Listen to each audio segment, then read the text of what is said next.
flag is flown at half-mast to depict the low mood of the nation. Flags at half-mast in honor of fallen heroes of Kaduna military air mishap.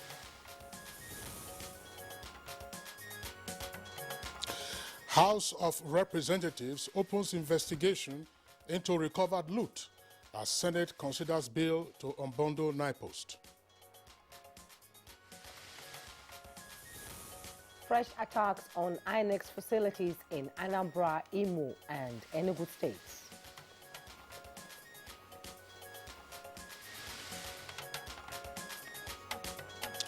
And on Good Morning Nigeria today, our focus is on the social media and privacy policy.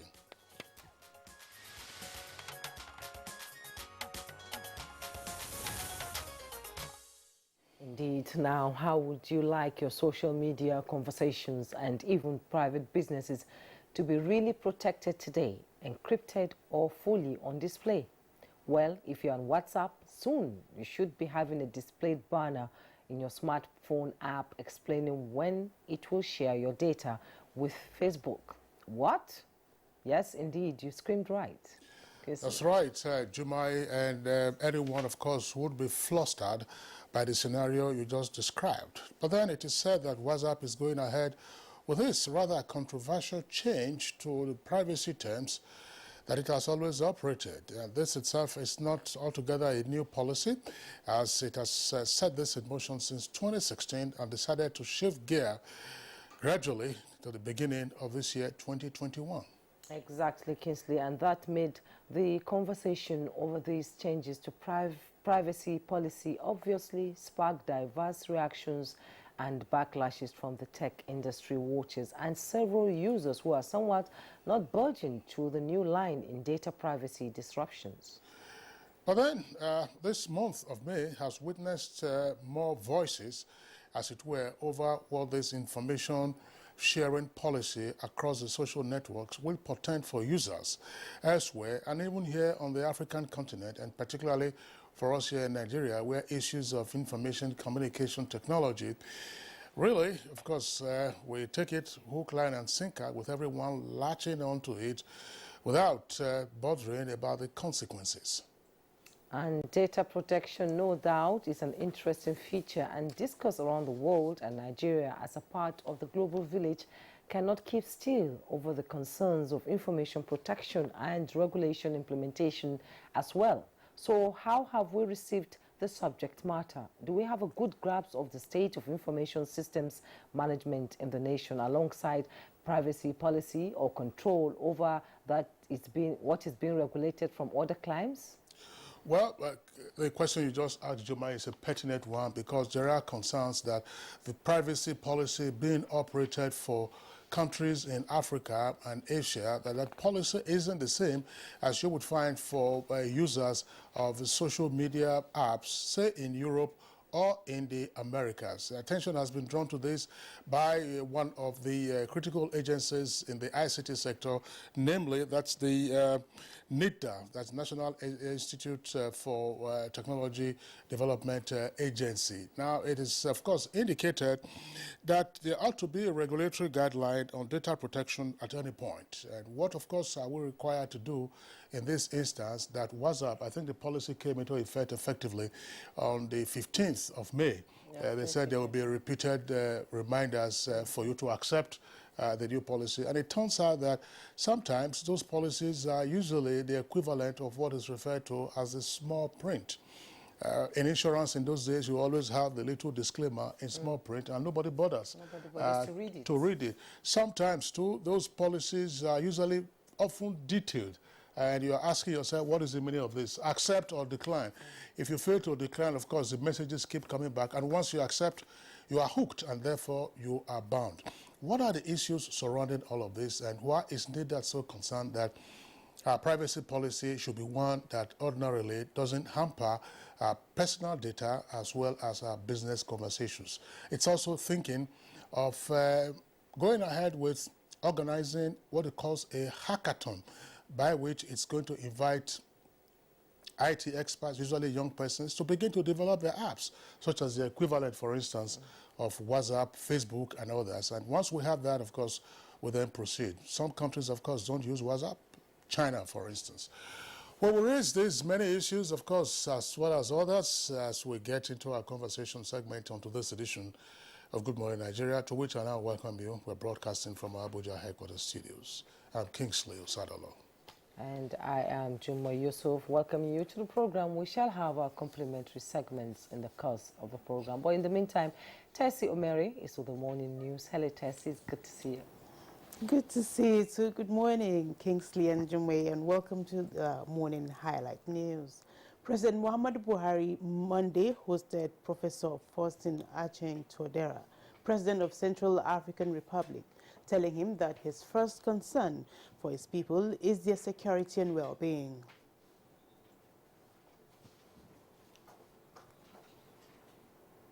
President Muhammadu Buhari has described the sudden demise of the Chief of Army Staff, Lieutenant General Ibrahim Attahiru, and other gallant officers of the nation's military as major setback in the renewed onslaught against terrorism and other acts of criminality bedeviling the country.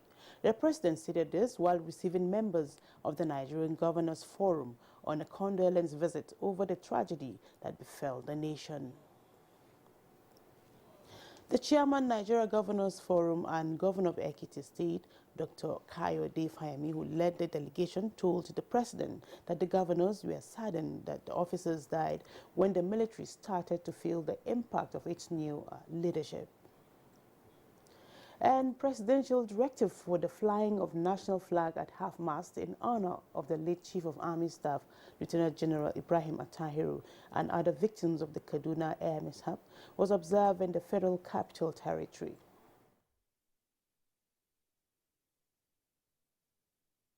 Flag is flown at half-mast to depict the low mood of the nation. That is just the significance.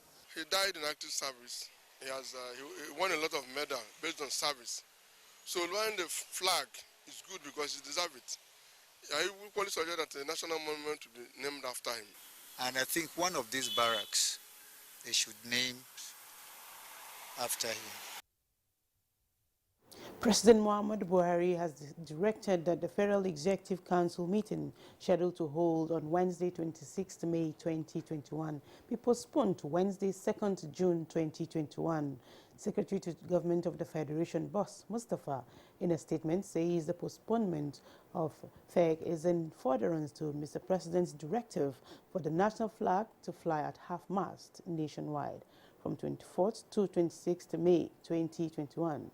And the declaration of Monday, 24th May 2021 as work-free day for members of armed forces. Similarly, the Police Council meeting scheduled for Thursday, 27th May has been postponed to Thursday, 3rd June 2021 in honor of late Chief of Army Staff, Lieutenant General Ibrahim Attahiru, and 10 other senior military officers and servicemen. President Muhammadu Buhari has expressed a strong resolve to address the conflicts of farmers and herders in a sustained and lasting manner that should lead to the emergence of permanent solution to the frequent clashes.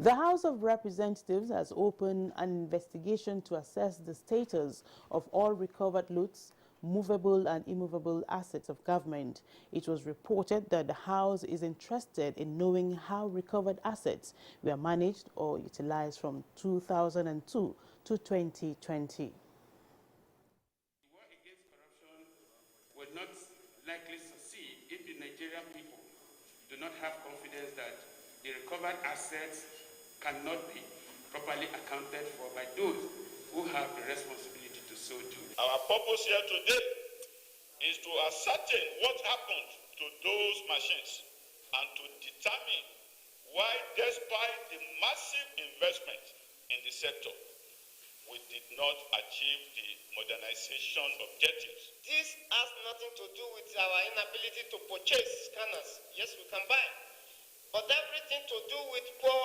maintenance culture. And unbundling the Nigerian Postal Service will not only upgrade Nigeria's postal institution to a global player, but to also expand its commercial viability. This is coming from the public hearing on Nigerian Postal Service Repeal and Reenactment Bill convened by the Senate Committee on Communications. Cover implementation of a national postal policy encouraging local and foreign investment in the postal industry. Establishment of a regulatory framework for the postal industry, which shall be an effective, impartial, and independent authority. That is the Nigerian Postal Commission. Nigerian Postal Service to be exclusively in charge of stamp duties. Our observation, Mr. Chairman, is that this will be against the spirit of the Constitution. 3 offices of INEC came under attack in Anambra, Imo, and Enugu states on the night of Sunday, 23rd May 2021. In Anambra, the state INEC headquarters, that is office, ALCA, was set ablaze. In a statement by INEC Commissioner for Information Festus Okoye, describes the attack on the INEC facilities as a major blow to the Commission's preparations for the November 6, 2021 governorship election, as 2 stores housing electoral materials were burnt down. In Imo State, the INEC office in Ihazu, Mbise local government area was also attacked Sunday evening in an obvious attempt to set the building ablaze. The statement added that in Enugu, the Igbo South local government office was similarly attacked. The store was completely burnt down before the Enugu State Fire Service responded and prevented the inferno from raising other parts of the building. And the fluctuation in number of COVID-19 infections continues in 2 digits as 42 new cases have been recorded in Nigeria within the last 24 hours, bringing the country's total confirmed cases to 166,061. The Nigeria Center for Disease Control, NCDC, indicates that among the 42 new cases, Lagos recorded 14, Gombe 11, Ebonyi and Kano had 5 new cases each, with FCT 4, while Edo, Kaduna and Rivers recorded 1 new case each. NCDC records shows that the total discharged cases so far is 156,492, while the death toll stands at 2,067. And that's the morning news. The program continues with Kingsley and Jumay after this time out. Good morning. Recently, both the president and vice president demonstrated leadership by being among the first Nigerians to have the AstraZeneca vaccine administered to them on live TV for all in the country to see. Subsequently, many federal ministers, political leaders, and members of the Presidential COVID-19 Task Force have publicly taken the vaccine to follow in the footsteps of President Buhari and Vice President Oshibaja. To obtain it yourself, please go to the NPHCDA website. There is a link to click on in order to register and schedule your vaccination. In the meantime, please continue to wear face masks, wash your hands frequently, use hand sanitizer, and observe social distancing. This message was brought to you by the Federal Ministry of Information and Culture. Kinde suffers from indigestion. His twin Taiyi suffers from heartburn. Sometimes it's the other way around, or both. That's why they use Gaviscon Double Action. It soothes within 3 minutes and lasts for up to 4 hours. For double relief from heartburn and indigestion, Gaviscon Double Action.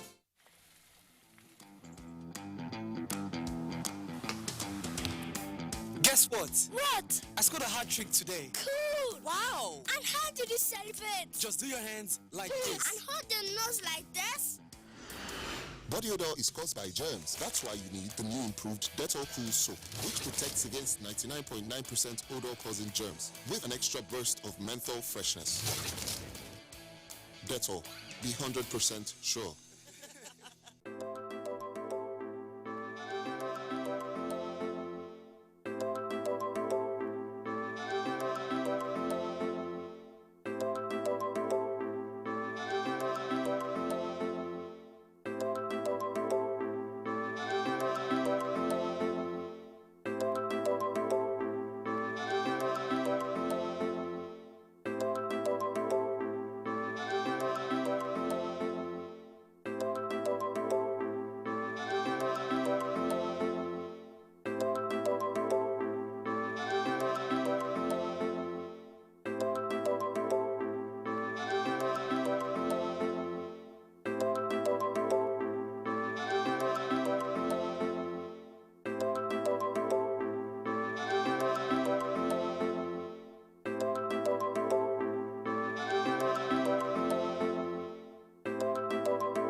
The Sports Parliament, your weekly sports program, is back to the studio every Thursday, 10:30 p.m. to 11:30 p.m.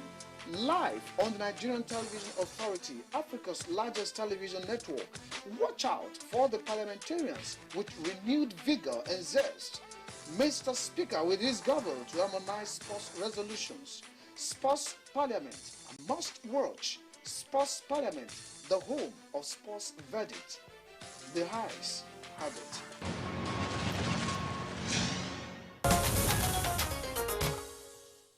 You're watching Good Morning Nigeria live on the network service of the Nigerian Television Authority, with the federal government calling for rapid improved policy in the solid mineral sector to minimize dependency on oil.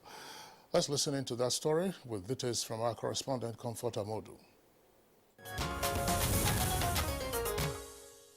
Seeking the rapid improved procedures, documentation and regulations in the Nigerian solid mineral sector, government as part of its policy measures strategizing to develop its monumental mining potentials and minimizing dependency on oil. Minister of Finance, Budget and National Planning Zainab Ahmed, who disclosed this, said the policy has become more urgent in view of the present global economic challenges occasioned by COVID-19 pandemic as well as volatility of global oil prices. The minister was speaking at the Stakeholders Consultative Forum on the review of the draft mineral export guidelines in Abuja, stating that streamlining the operations of the sector would help guarantee proper regulation of the sector and promote the development of appropriate technology. Likewise, Minister of Mines and Steel Development maintained that implementation of the guidelines would bring sanity to the solid mineral extractive industry and further inform direct investors' decision. There's so many industries in Nigeria, and their raw materials are actually sourced from minerals. But because we don't mine the minerals, or in case we mine them, we export them in the raw form.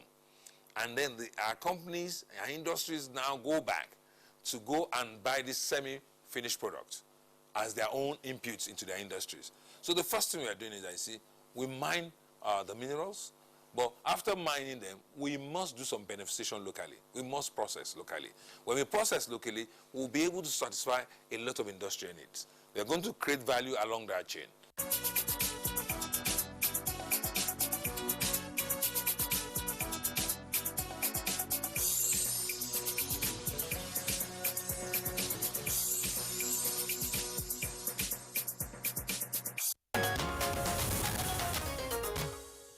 Many thanks, Comfort Amadou, for the package. Next for Good Morning Nigeria, it's newspaper review.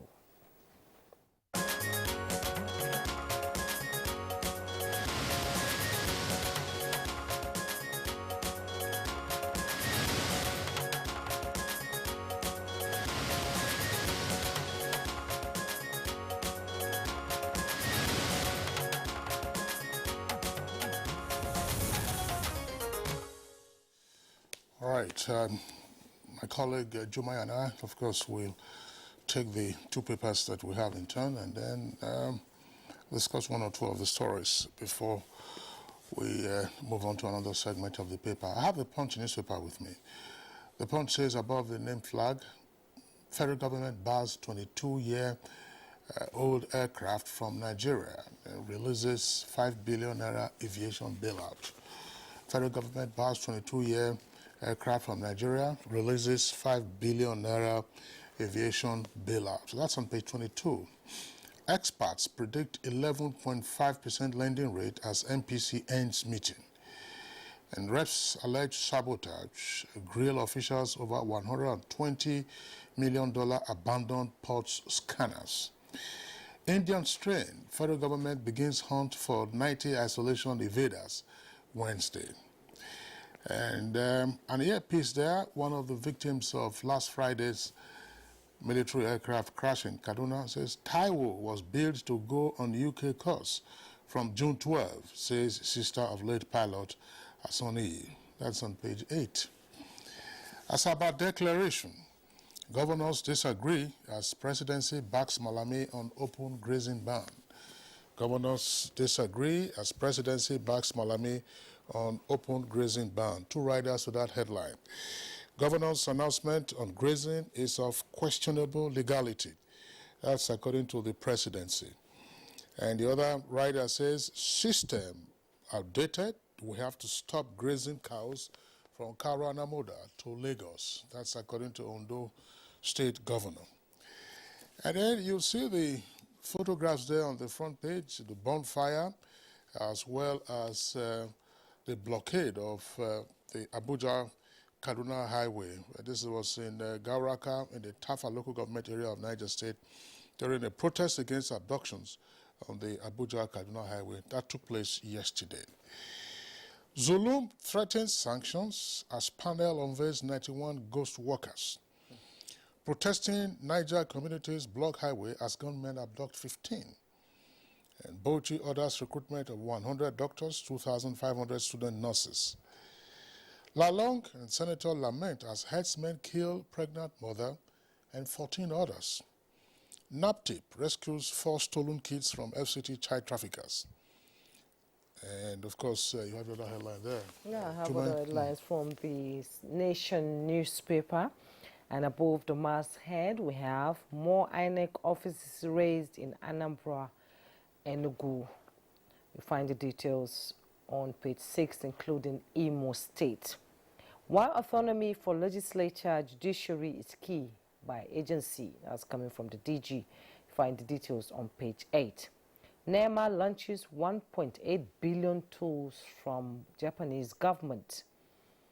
Details also on page 8. IMF activates $50 billion plan to end COVID-19.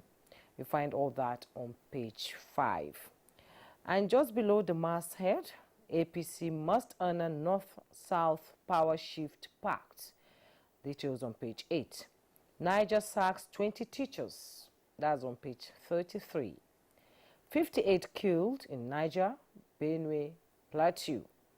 With a rider, anti-kidnapping protesters block Abuja Kaduna Road. My colleague Kingsley read that in his own paper. The bold headlines we have here is Presidency slams Southern governors open grazing ban. With riders, federal government to fund ranching. Akeredolu ban irreversible. And the picture story you see there, Kano State Governor Abdullahi Umar Ganduje sympathizing with victims of tanker explosion at Murtala Mohammed Specialist Hospital in Kano yesterday. And at the bottom plate of the Nation newspaper, Buhari governor's orders to determine APC convention dates. You find all the details on page 6. Basically, another tanker explosion again. Well, yes, unfortunately, this is an issue we have focused on previously on Good Morning Nigeria. Why these tankers keep exploding is an issue that has to be addressed frontally. Unfortunately, the matters involved are multifaceted. Some of the tankers, of course, are not roadworthy. Some of them, sometimes they also complain about the poor state of their trucks, of the roads, and some of them get overloaded. They're using experienced drivers, and so on and so forth. But the running story, of course, has to do with matters arising from the plane crash that occurred on Friday, which claimed the lives of the Chief of Army Staff and some other senior military officers. The Federal Executive Council has postponed its meeting scheduled for tomorrow, as well as the meeting of the Police Council, also scheduled for tomorrow in honor of the victims of the crash. Flags. The country is in shock. The country is still still in shock, actually. Oh, certainly. I mean, it's when you begin to consider the stories behind the individuals that you recognize the depth sometimes of the loss that these persons have suffered. That's to say the families, friends, and associates. One of the victims, of course, got married only 3 months ago. Just 3 months ago. And two are supposed to get married next month? Yeah, next to get married sometime in October or thereabout. It's so shocking. It's so shocking. I read the moving tribute by one of the ladies who was saying, "Look, don't leave me, don't leave me, don't leave me." But unfortunately, her man is gone. Ahmad is gone. The father of Olufade said, look, he was my only son. I need your prayers to be able to overcome this shock. It's just such sudden death, of course, certainly is something that it's going to take quite a while. And I'm just wondering, because this is part of what is required at this time, how much psychosocial support do these families get at this material time? You know, when there is this sudden bereavement, who goes in to seek to counsel them? Of course, immediate family members will be there, but you also need the help of professionals. After everybody leaves, you're alone. Absolutely. And then depression sets in. Just if the situation is not well managed. I do recall that from time to time on Good Morning Nigeria, guests, particularly those who are professional psychologists, have drawn attention to the fact that look, there is an association of professional psychologists in Nigeria, and their services could be called upon at times like this to say, please, step in once family members have of course, played their own part and are going about their regular businesses to help bring some more succor, talk persons who are bereaved out of the agony that they are in. It's really very touching. I mean, as you said. And our culture too has plays a big role. Are people ready to talk? Well, are they ready to offload what is in their hearts? Most people in Nigeria don't like talking about pain, grieving. But I've always said, grieve and grieve well, so that you can heal. That's right. Yeah. That's right. That's right. That is a loss that that is very traumatic. There's no question about that. And we pray and hope that the survivors, will gradually overcome all of this. The thing to imagine is to say on a Friday, your loved one tells you, okay, I'm going on this assignment.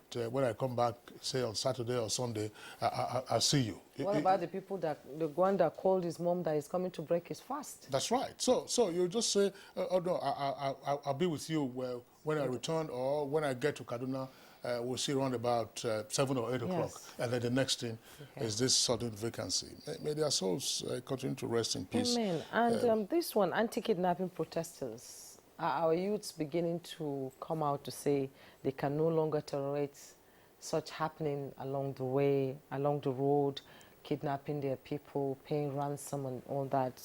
Well, this picture, anti-kidnapping protesters from Kuraka, Tafa local government. What do you think? Well, precisely. It's out of frustration. It's out of frustration. We know what has been happening in parts of Niger. The governor himself has indicated that Boko Haram has set up camp. Bandits are in some of the locations, but I wouldn't know whether there has been an update to his alarm that Boko Haram has set up camp in parts of Niger. And the frequent kidnapping incidents, of course, precipitated what we are seeing in terms of the protests by the youth of the area. It's also important to advise the youth that they should form their own groups, security groups, if you like to work in collaboration with the regular security forces. Yes, this frustration is mounting, and of course it's uncorked now with the demonstrations that we have seen.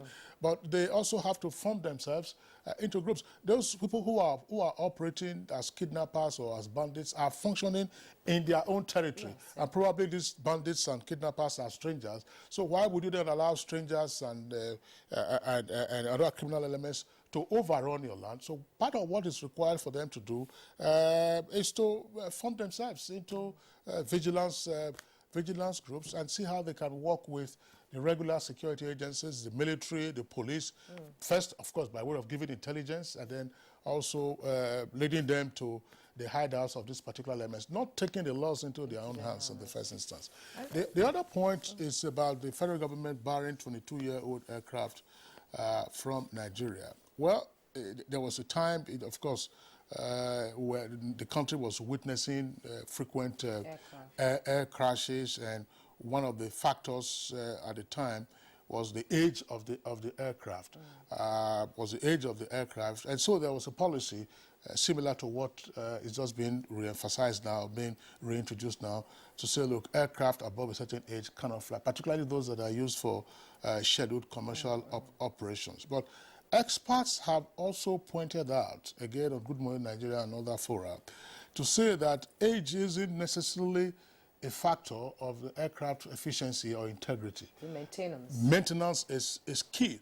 Maintenance is key. If you do not do your routine checks, a brand new aircraft within a couple of years, of course, becomes a danger in the air. So what is required is for the NCAA, for instance, to ensure that the audit that it's supposed to undertake on a regular basis is done, and then we don't cut corners.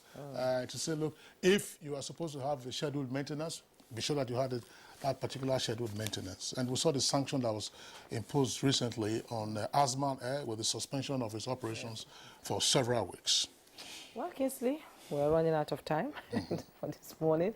Well, that's newspaper review for now. We'll take a break. When we return, our conversation will begin.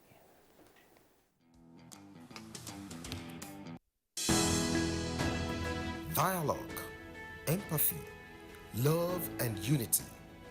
These are vital components of nation building. For all to be well, we appeal that we should refrain from volatile, provocative, inciting messages and language. Let's build and not destroy.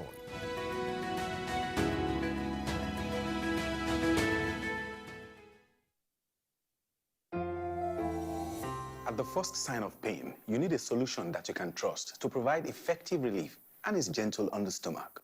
Try Panadol Caplets for relief from headaches, body aches, and fever. With Panadol's Optizorb formula, the tablet gently breaks down in the stomach, quickly absorbs, and starts providing pain relief in 15 minutes. For fast and effective pain relief that you can trust, try Panadol Caplets. This has been Medifact for Panadol. Kinde suffers from indigestion. His twin Taiyi suffers from heartburn. Sometimes it's the other way around, or both. That's why they use Gaviscon Double Action. It soothes within 3 minutes and lasts for up to 4 hours. For double relief from heartburn and indigestion, Gaviscon Double Action.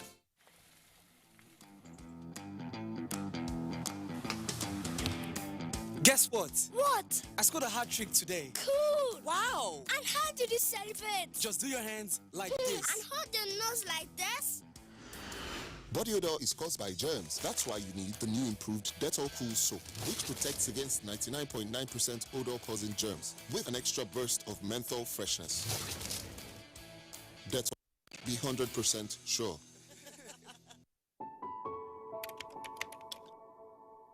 As Oni of Ife, as someone who cares about the well-being and safety of our people, it's time for each and every one of us to realize that COVID-19 is real and it has killed millions of people around the world. Scientists have developed this vaccine. The vaccine is safe for everyone and it contains no microchip, nor can it alter our DNA. However, we must continue to stay safe and stay clean, wear face masks, clean our hands on a regular basis, and try as much as possible to avoid a very large crowd and gathering. For those who choose to be vaccinated, it will go a long way in protecting yourself and your loved ones from COVID-19.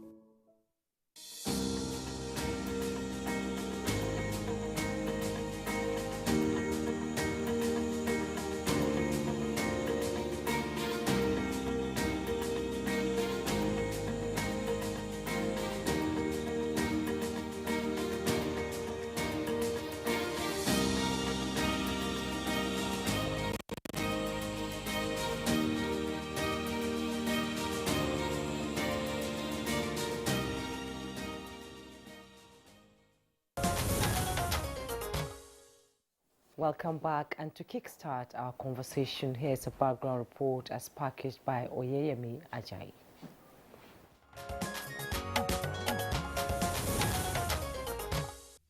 Today, with the numbers and millions and billions of visitors and active participation on the World Wide Web, life on the internet, especially through the social media, is the fad, as it indeed connects parts of the globe together, making the world a global village.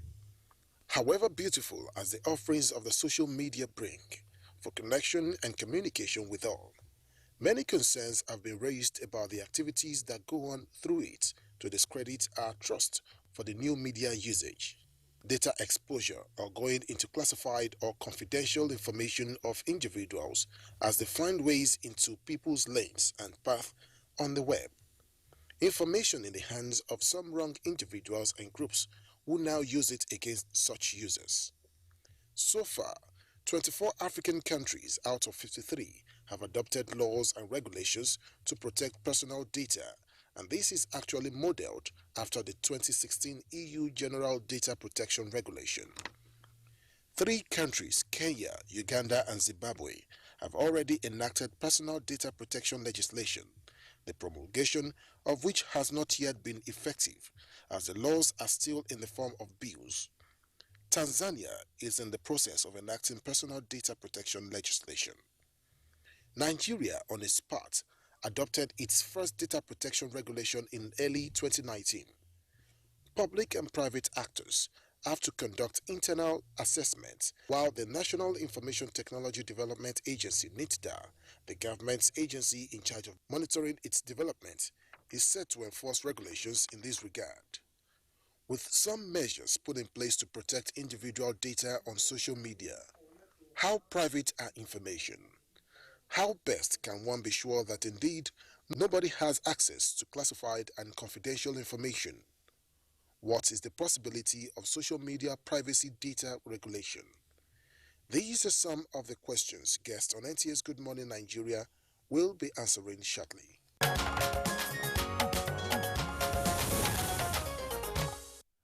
Thank you very much, Yoyemi Ajayi, for that background.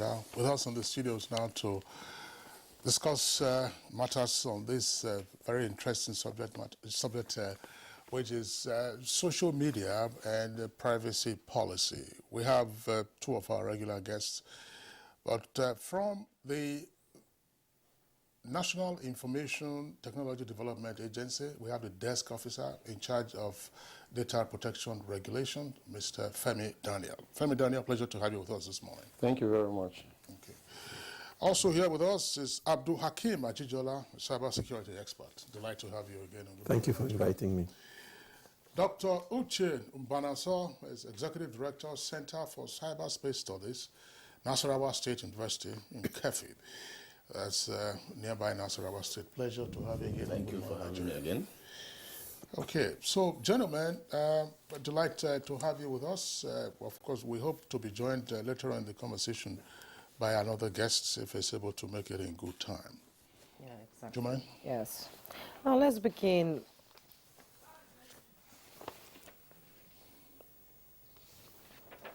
Let's begin with Abdul Hakim Ajibola.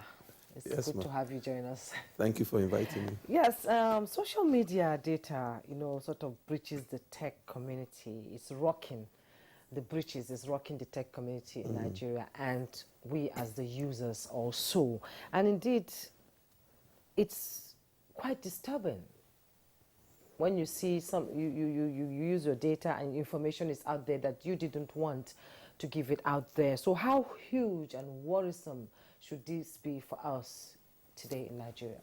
Well, I think it's of great concern to everybody, including government. And I think we need to look at why, for example, is privacy important.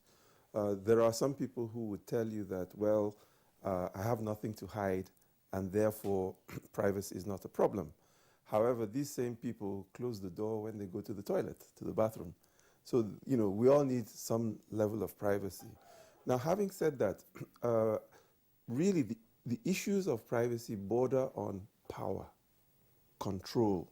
They also address issues of money, because data today, as Clive Humbleby famously said, is the new oil, although it has to be processed just like oil. But also privacy is about respect. And furthermore, it's about social boundaries. And I think in society, it's also about trust. And as we know, without trust, business won't work, relationships won't work, and indeed, society will not work. And so this is why privacy, for example, and our data, whether it's social media or otherwise, is so important. And I think this helps us to understand why we do need to be concerned. Okay, thank you very much, Abdul Hakim. Mr. Femi Daniel, let's bring you here.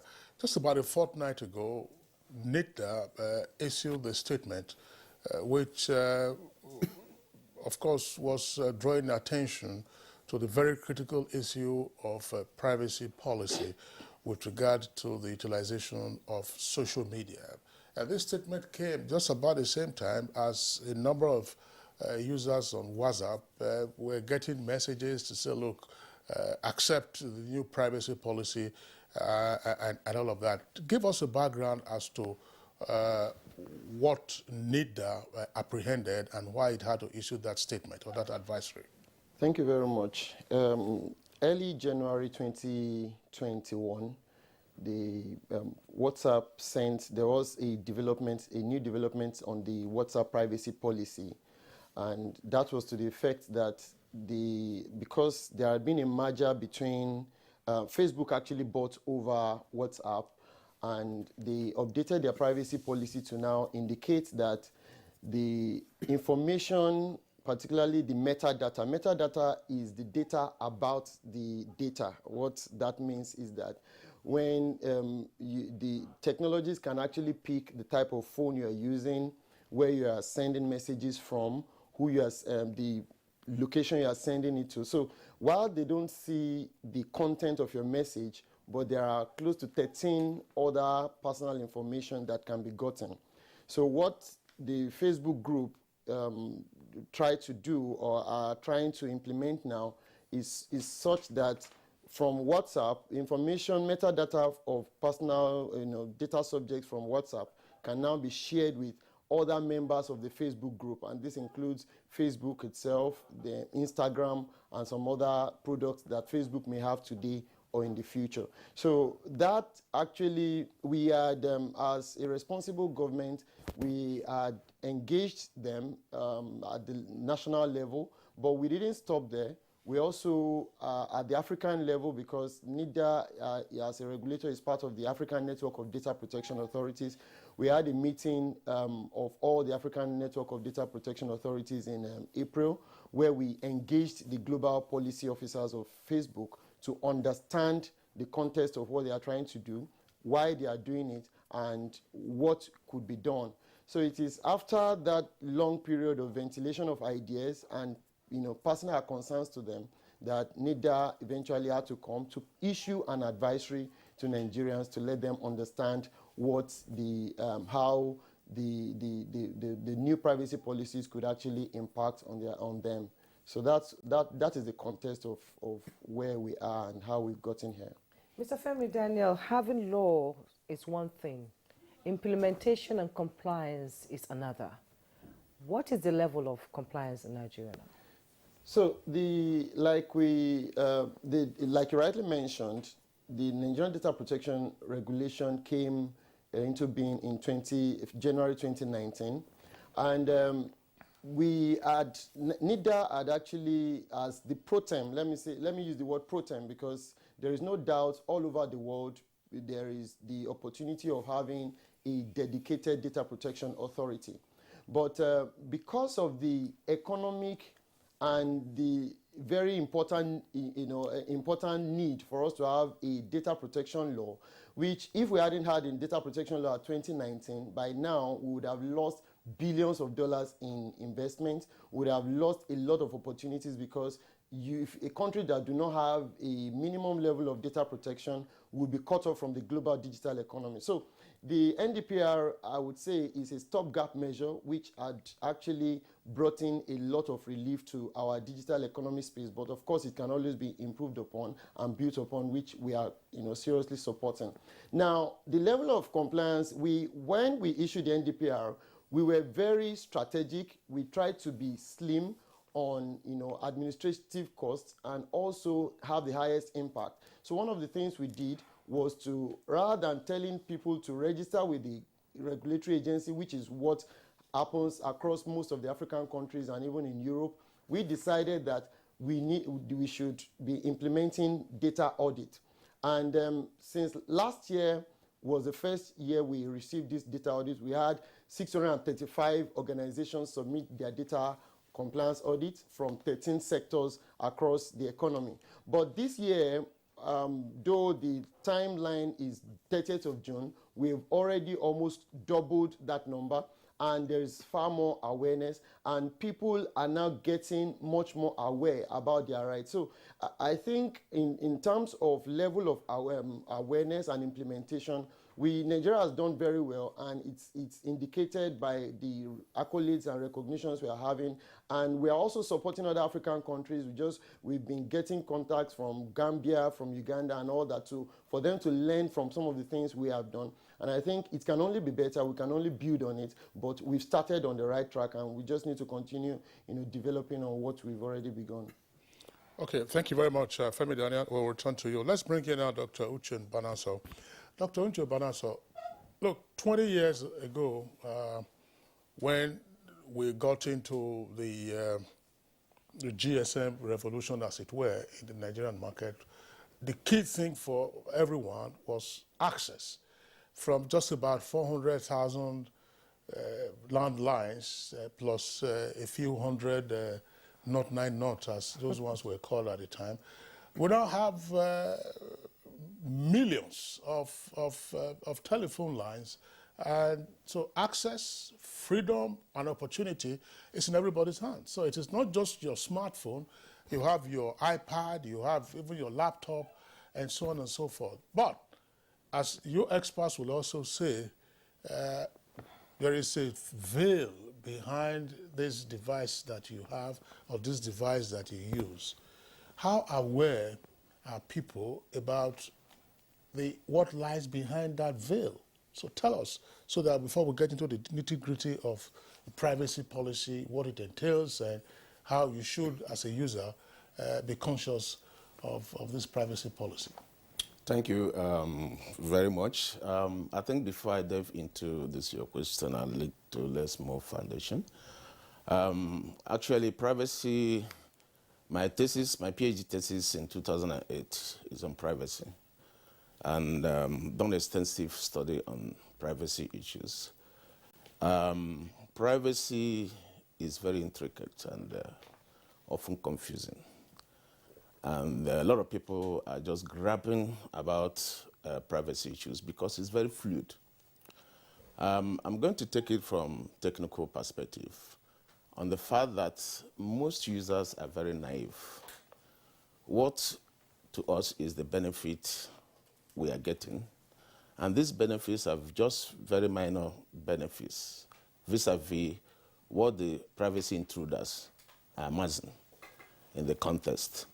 And so the ordinary user, for instance, you want to download an app, and they want to get access to everything in your device. 99% of the users don't care. They click accept. And so it is because of that, how do I put it, lack of understanding of the implication or the risk or the consequences of that I click, I accept. And so they are just about the benefit to be able to communicate, like if you say, for instance, WhatsApp. So everybody is interested to be in WhatsApp group. Most people are not interested, actually, is there any violation?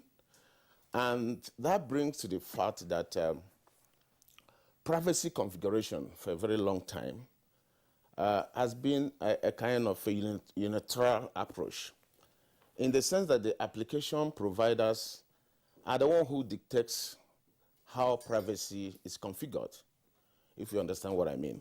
So explain that to our viewers. I don't understand. Okay, so it's on the philosophy of you accept it or you don't get it.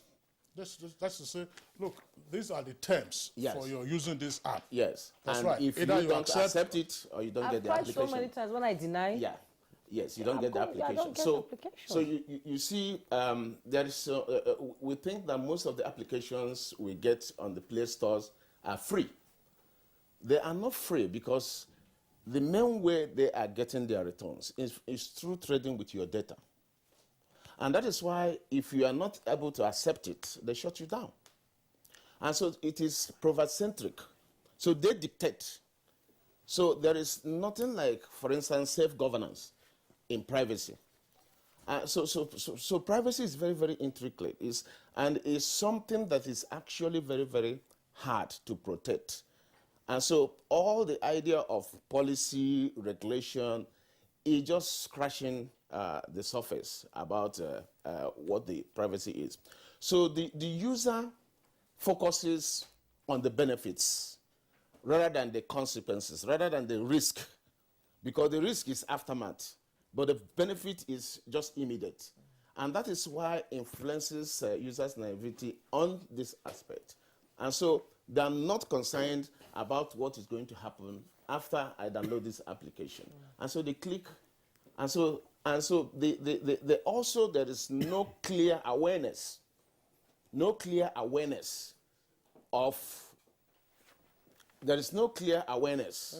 from their own perspective about the risk involved. So the primary factor there is that the users are not aware of the risk. And so they can't make decision. So because there is nothing they can balance between access to their data and the benefit. And so they focus on the immediate gain. And this is why most people just have to click the button to accept.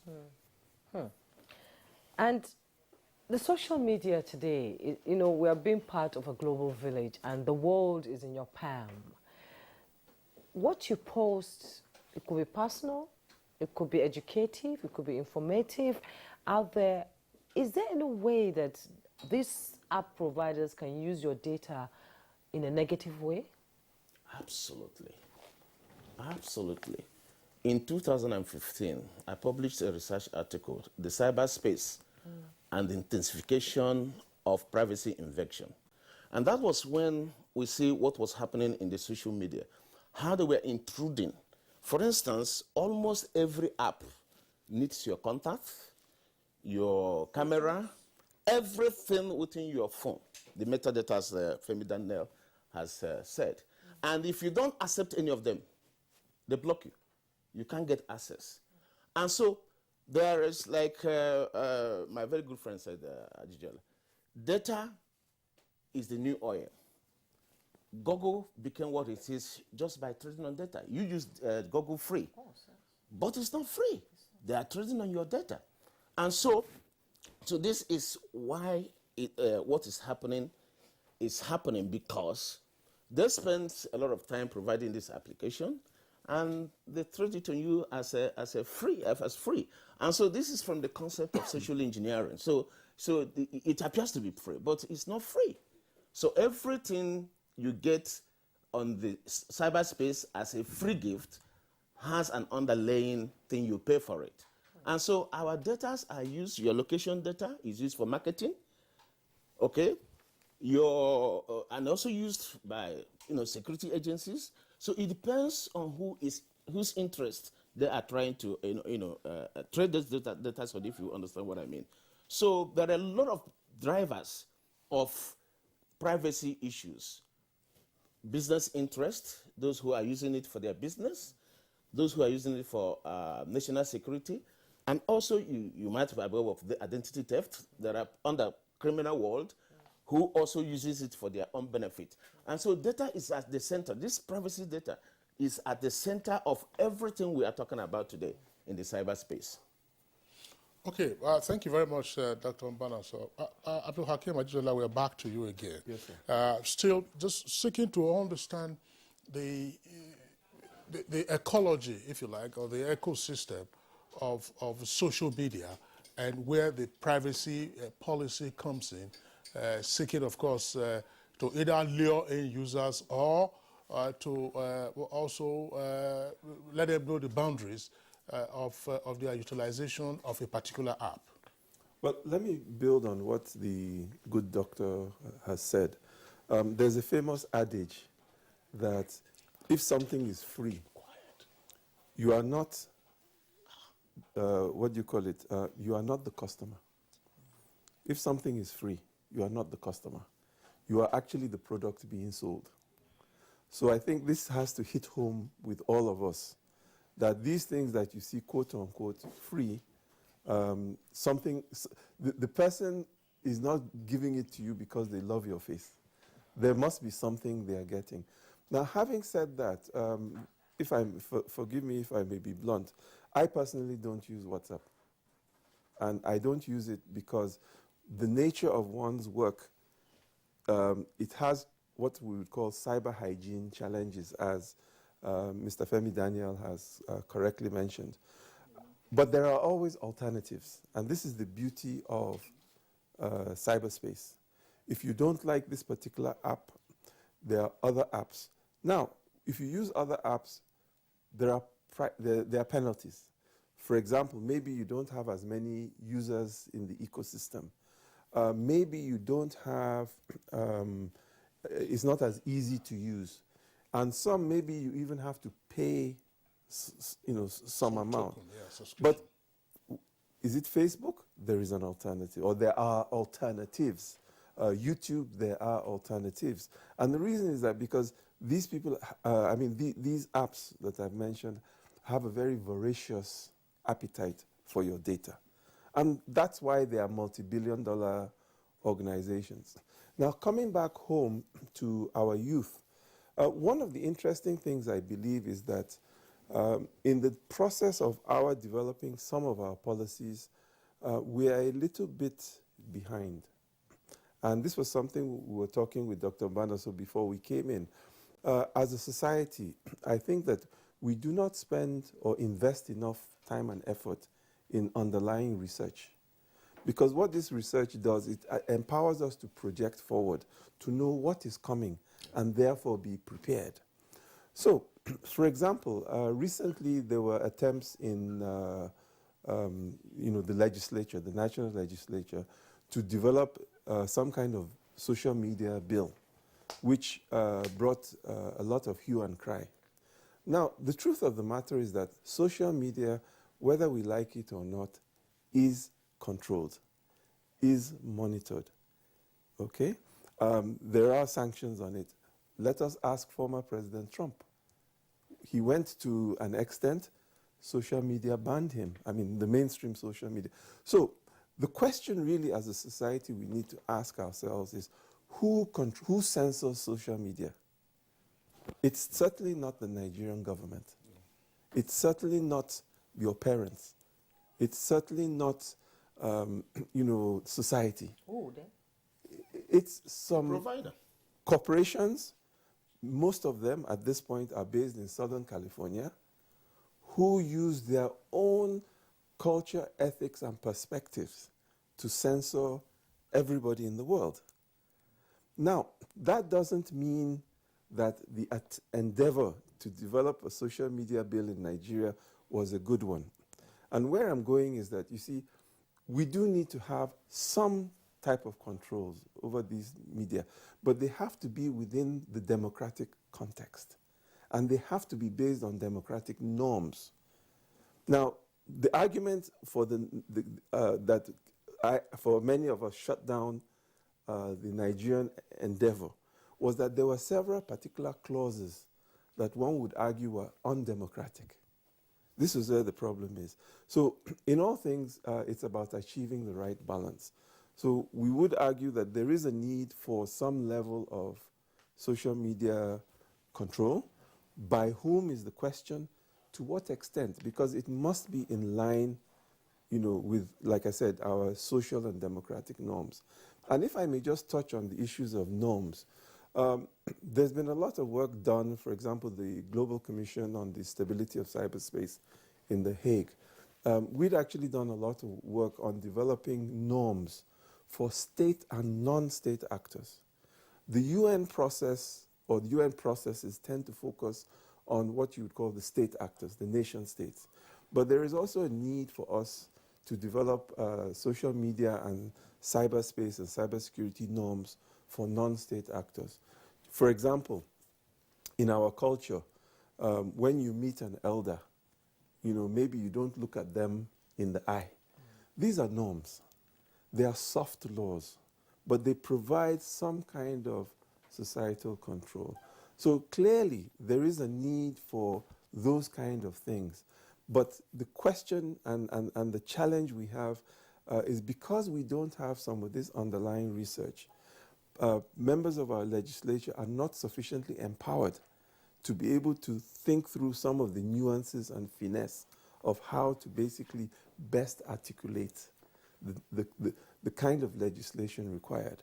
But please, those who advocate for nothing, no control of social media, must understand that it is controlled, simply it is not by us.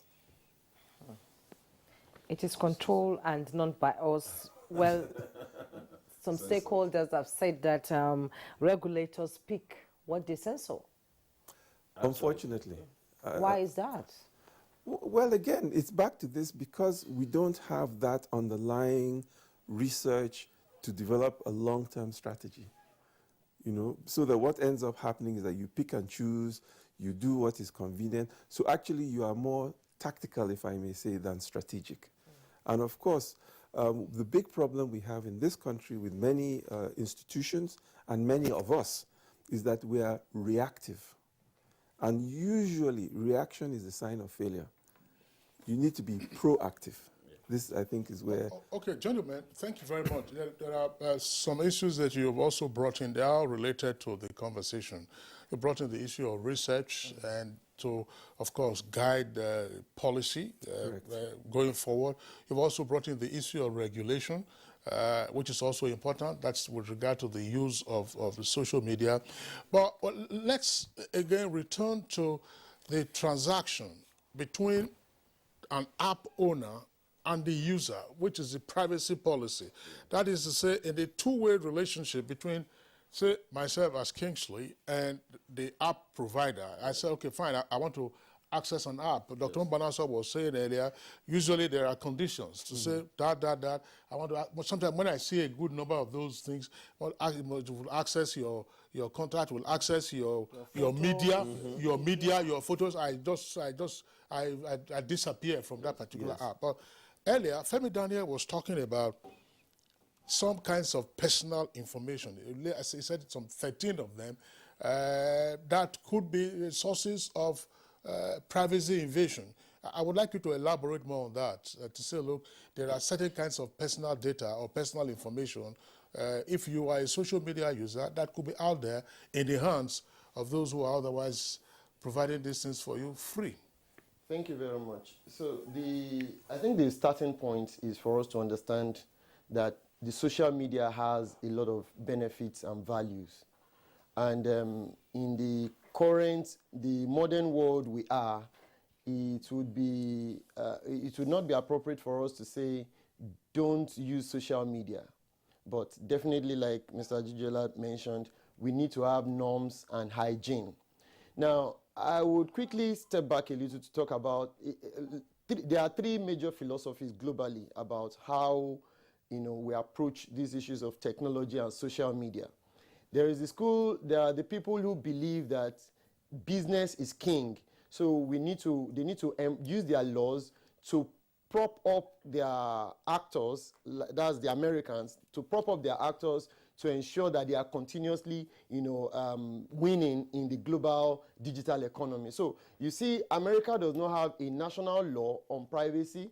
It has, state laws and it has sectoral laws, but most of those laws are influenced by the big technology companies.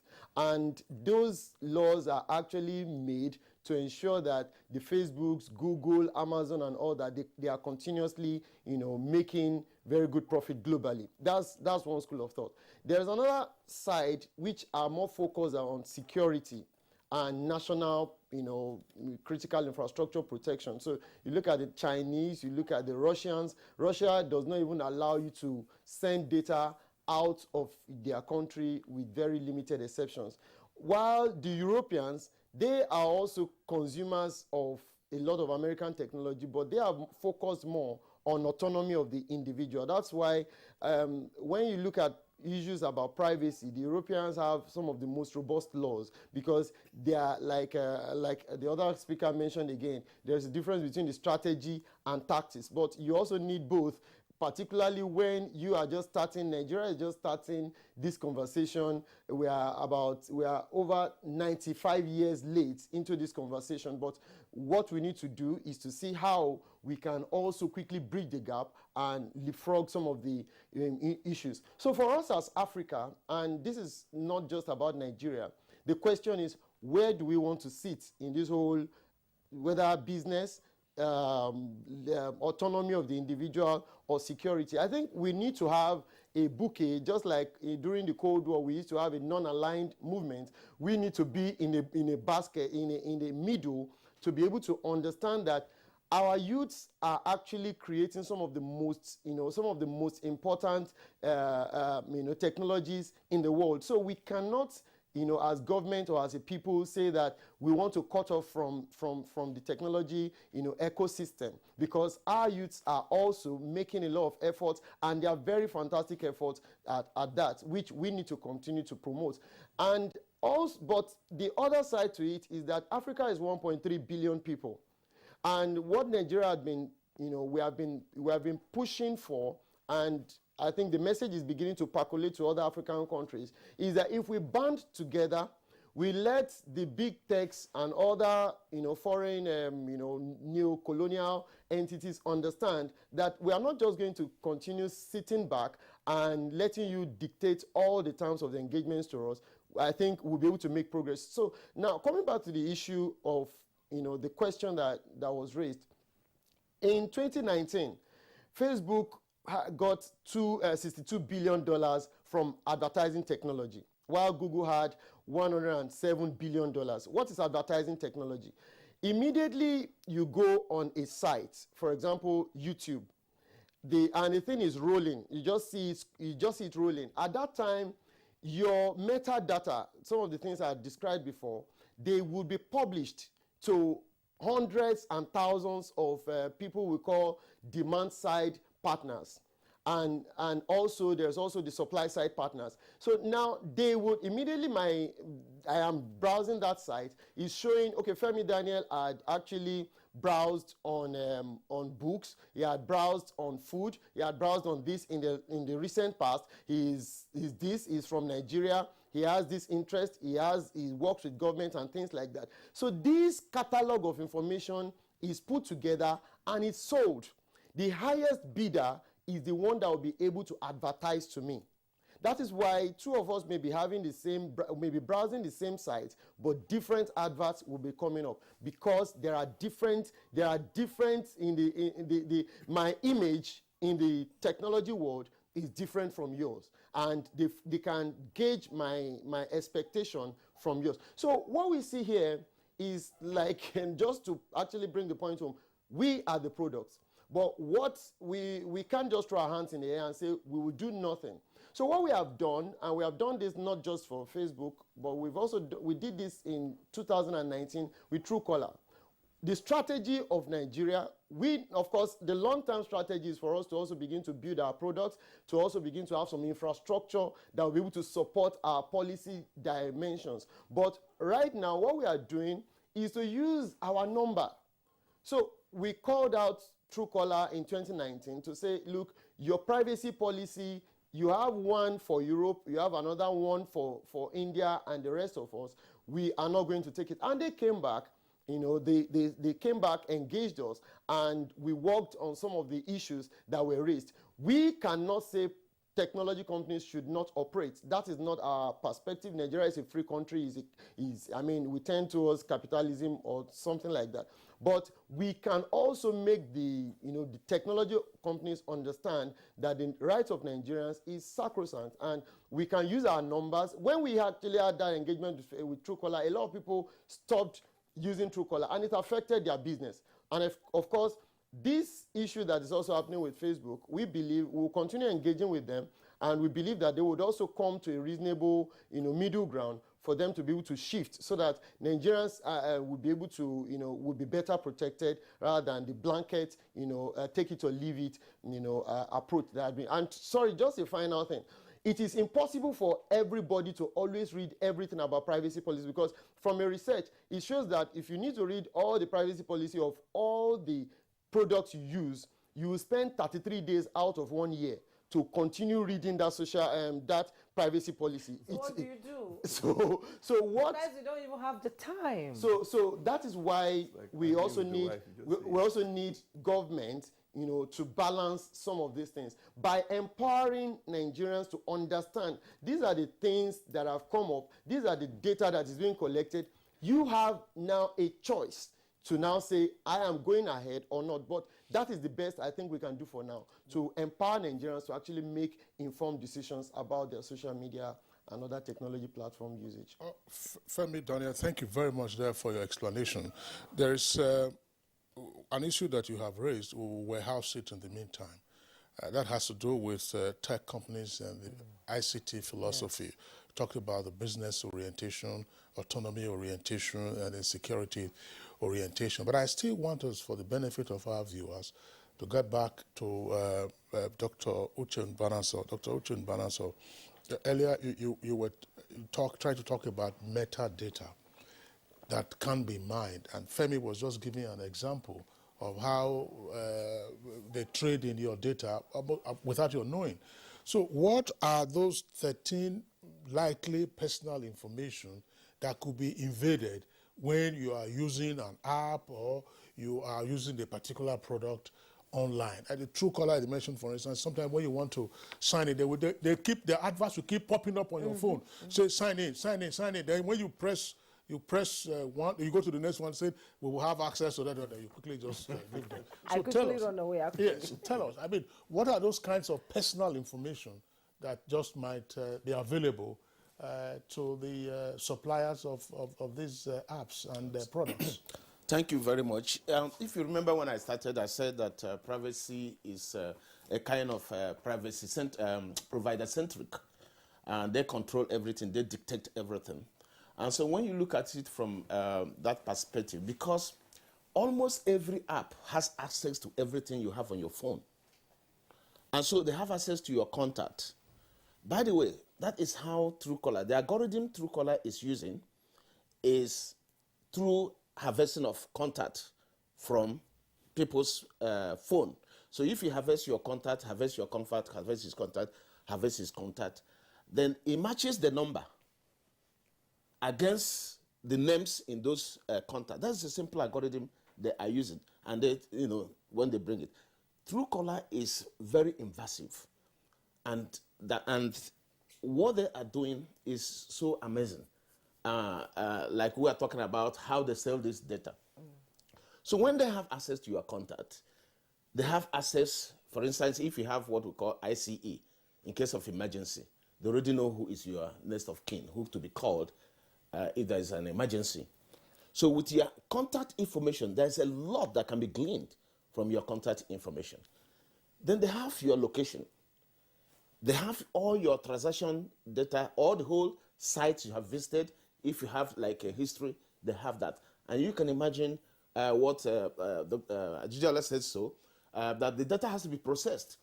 And so each of these particular segment of data has some sub-data that can actually be processed from it.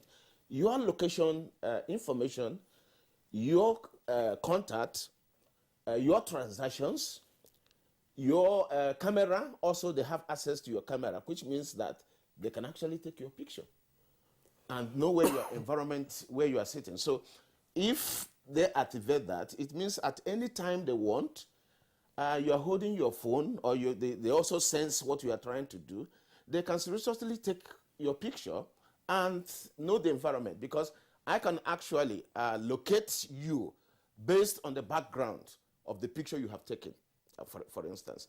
And so they have they can take your picture, your financial transactions, your apps, the other apps, they have access to the other apps, so they can actually also, your transactions you have made in your banks and all that, they can also access your email. So to the extent they can go actually depends on the application developer. Like I just said recently that the issues in cyberspace, for instance, the invaders, it's not based on any law of chemistry or law of physics or law of any scientific, all the scientific, it's just law of knowledge. So the extent they can code depends on the skill and knowledge of those providers and what are their interests. The business interest is very, very important because they have customers, they have people, like Femi said, they have people they are feeding. So there are the providers and there are the buyers.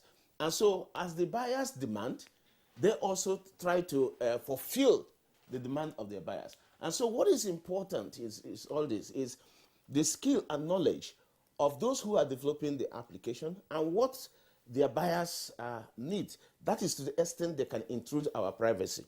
So everything, almost everything we have in our life today is on the smartphone.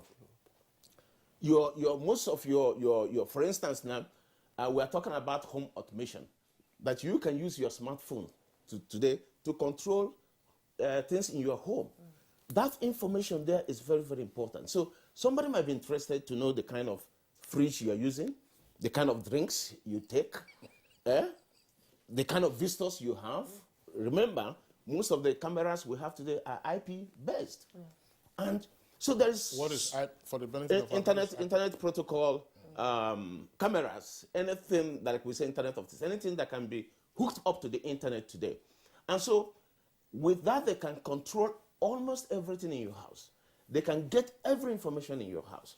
So what is very, very key in this aspect is just what the developer, the skill he has, the knowledge he has, and what is the demand from his customers. That is to the extent they can invade our privacy. But there is something that is very, very important I want to point out, because there is something Daniel mentioned about protection, about privacy protection.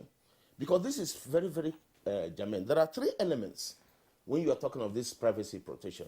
You talk of the legal aspect, you talk of the policy aspect, you talk of the technology aspect. Now, privacy protection is leaning on these three pillars. But what is, like I asked someone, how would need as a regulator be able to monitor how my privacy data is used? You know, even if you have all the policies and all the whole regulation, you wouldn't monitor, you wouldn't have the capacity or capability to monitor that. The only time NEDA will come in is if my data is breached. And when it's exposed or leaked, that is only when the regulator now will come. So what am I saying? The underlying thing I'm saying here is that even if we have the policy, the regulation, and the technology, we need to understand the boundaries of these three elements, how they play together to protect the user privacy, if you understand what I'm trying to say. I do understand, and it's a very, very scary situation for me, because if they can access everything you do in your house, I don't want to imagine some things actually. And let's now join Mr. Ezike Agwele, Chief Executive Officer, Verify Me Nigeria. You're welcome to Good Morning Nigeria. Thank you very much. Thank you for having me. Listening to our guests talk about privacy, security, regulation, compliance, and all that. Let's have your opening comment on, you know, our data and privacy and how we can be protected. Let's have your opening comments on that. Thank you. Well, you know, first of all, there was a recent press release, as we all know, put out by NITA regarding the changes to Facebook policy and WhatsApp policy, actually, specifically. We do have a significant issue in Nigeria. I think we've spoken about the legal aspect of NDPR, and we do have NDPR. One of the things to note, you know, when we look at it is, you know, first of all, is that we need to add a national security view to looking at, when we develop our regulation to protect Nigerian data.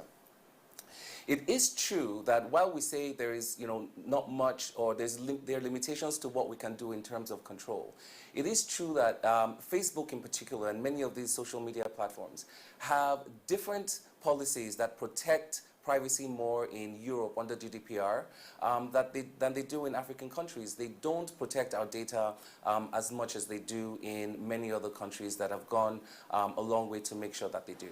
So this is one of those areas where we can clearly, and I think obviously some work has been done, continue to enhance our NDPR to make sure that the Nigerians are protected.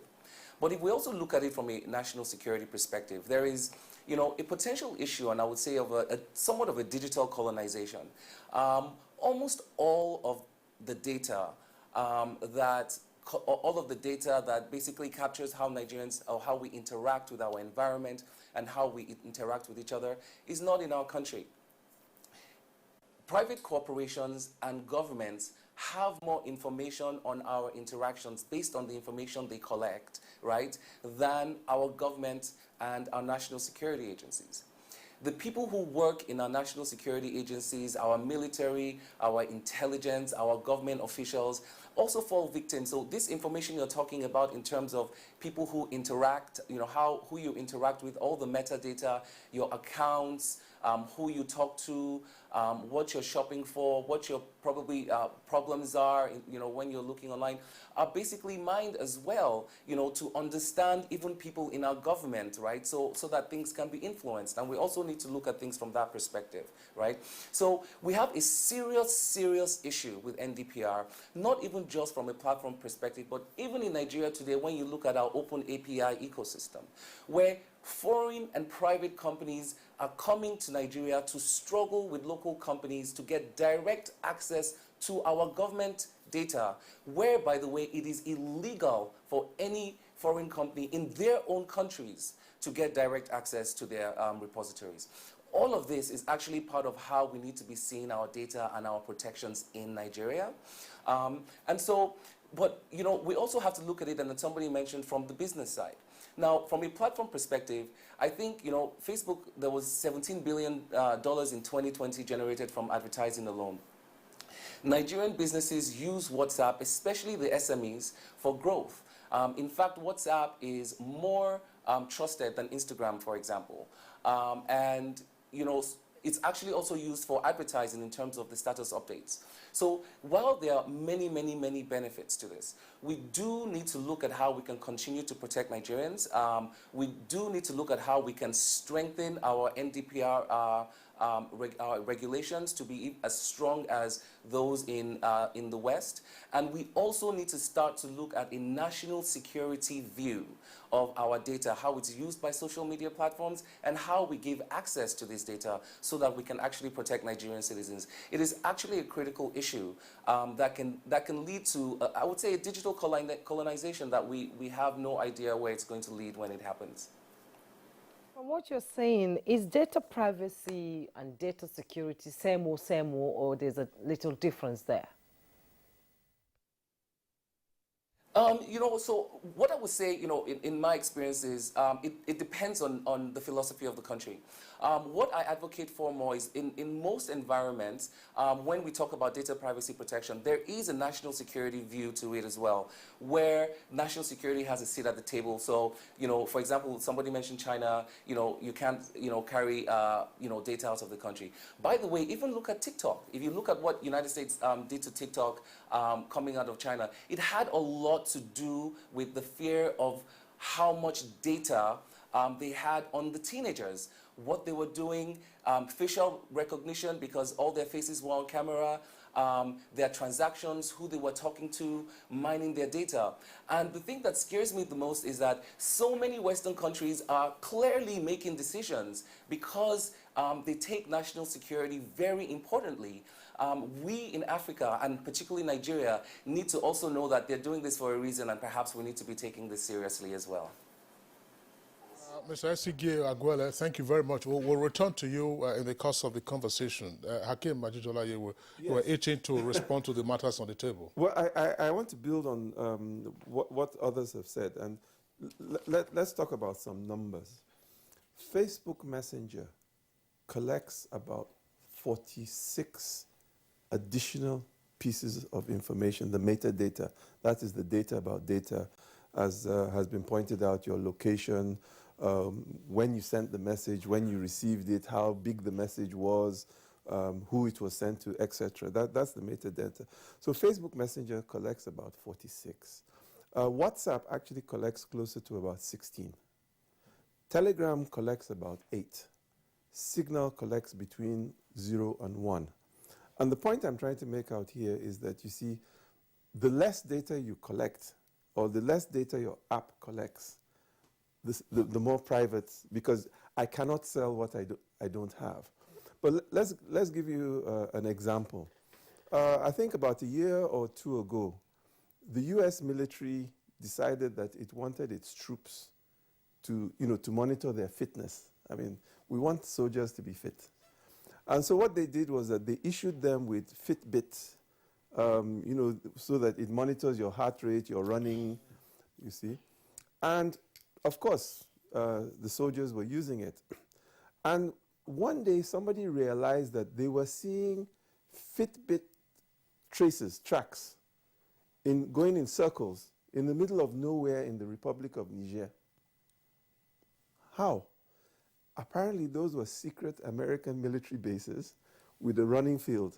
So in the morning when the soldiers go for their running with their Fitbit to monitor their running, it was transmitting it open onto the internet.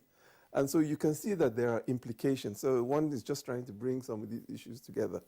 And Mr. Kingsley, let's be honest. I love your phone. It's a beautiful phone. But this phone knows more about your movement than your wife. Certainly. That's it. So that's the privacy issue. This device knows more about where you go. I mean, if anybody uses, I think, either Google Maps or something, after you use it, it'll say, oh, how was this restaurant? How was this, 2 months, 3 months. Exactly. I'm So trying to make some proposals to you, too. Exactly. That's right. Well, it's trying to be helpful. Yeah. But again, it's still back to this issue that if something is free, you are not the customer. You are the product being sold. Bottom line. It just, Abdul Hakim, it's just like this activity watch that everybody, people strap on. It's helpful, but it will help you with your step. It will help you with your step, with your step count. It will help you with some of the other essentials, your heart rate when you are working out. But when you check, because it has to go with your, the Bluetooth has to be on, and your phone also has to be on. It doesn't work on its own. Correct. When you finish, you will see the map of your movement, location. Femi, I mean, you understand what I'm saying? Precisely. It will show your zigzag movement, where you went to. If you went from your bedroom to the kitchen, you went from there to the play field, you went around wherever your exercise was. So this is the kind of privacy But if we may build on that, to go back to what Mr. Esegele was talking about, the national security component. Now, where that data lives or resides becomes important. That's right. If that data resides on servers in Chicago, it means that the FBI has jurisdiction on your data prior to the Nigerian police. So it means if the Nigerian police is trying to investigate you and your movements, it has to go and get permission or clearance or approval from a foreign agency. And they have every right to say they're not giving you. So it also comes back to, once the data is exfiltrated from you, who actually owns it? Because one would argue it's no longer yours. It was generated by you, but it's no longer yours. So the custodian. Yes. The custodian becomes very, very important because there are three elements of the data subject, the custodian and the data processor. And so all this, come together. There is a very important thing he pointed out, like when he was talking about the number of information that the applications collect, access. But there's one caveat there, and I want to point that out. The caveat is, the major thing in all these policies, regulation is trust. Yes. Because I can tell you I'm collecting zero information, but I can still collect 10,000. You won't know. You won't know. How will you know? So you are not, there is, I think it's this place that I've actually advocated that we should have the NAFDAC equivalent in the cyber, everything cyberspace, because it needs continuous, from the government side, we need continuous monitoring to ensure that what the providers say they are doing, that's actually what they are doing. Do you understand what I mean? Yeah, but that should be NIDA's role. Well, NIDA wouldn't be able to do this. In most countries, this is research-based. Oh, okay. Yeah, and that is why you see most countries today, they have several centers of excellence in the universities because research is the domain of the universities. Yeah. So you need to designate certain universities, create centers of excellence in many universities within Nigeria, and specifically target them, specific research in certain areas, to be able, because trust is very, very fundamental. And another aspect, like you are talking about regulation, there's what we call non-repudiation.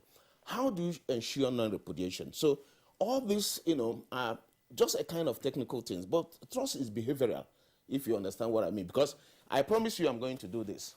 How certain are you sure that I'm actually going to do it? I can do something else. And so that is why, Jola said, research and development is very, very key, because the terrain we are is a knowledge-based terrain. It came as a research and development, and everything that is happening within this space is still research and development.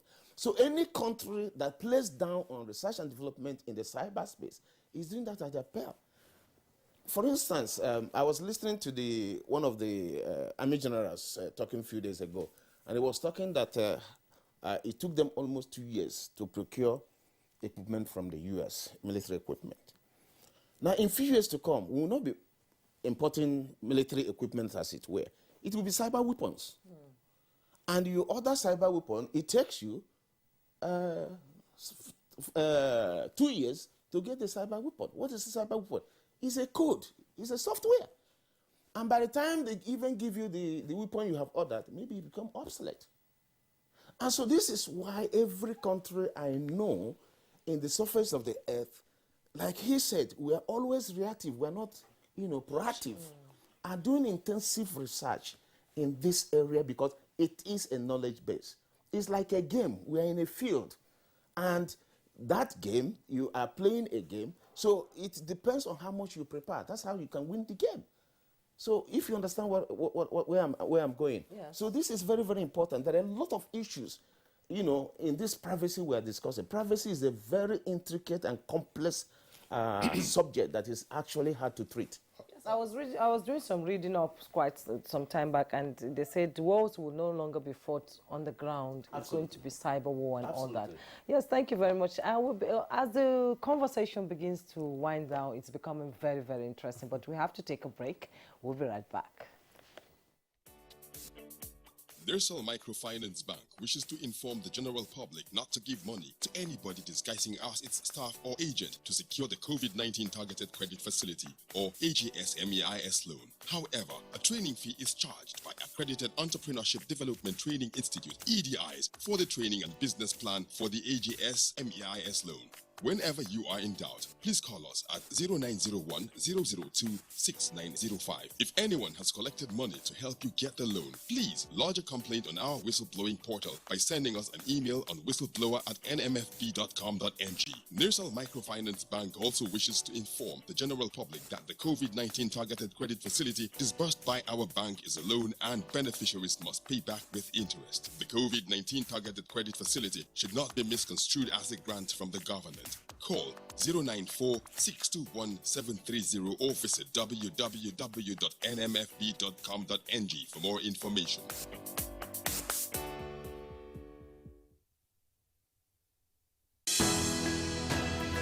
The Council of Our Fathers. My advice to these young people is please do not take us back to those harrowing days.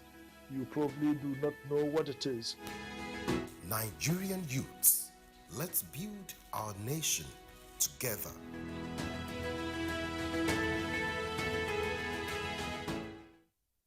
These days, people get their news and information for more media sources than ever before. Some of the news and information given are fake, unverified, doctored, and manufactured to create confusion, stir disaffection, and cause disunity. Before you believe or share any news, ask yourself, is this real? Is it from a credible source? Is it verified or verifiable? Fake news is dangerous. Whether you do it for fun or for political gains, real people can get hurt. Fake news, don't create it, don't spread it. This is a public service announcement from NTA. My name is Nancy Oyedia Orom. I'm AIT correspondent. I've been covering the Presidential Task Force on COVID-19 the last 1 year. I just took the jab, the Oxford AstraZeneca vaccine, and it was seamless. And I was opportune to take these vaccines with the SGF, the ministers. So I want to use this medium as a journalist for someone who has experienced COVID in the last 1 year. I want to implore media houses, broadcast industries. Let's join hands together to propagate the good information out there for people to believe in these vaccines. That's the only way we can have health immunity and also achieve the projection and target of Nigeria come 2022. Well, I must implore all Nigerians to go out there, register on the Primary Healthcare Development Agency website. These vaccines are free for all Nigerians. Go to the website, register. It is free for you and I.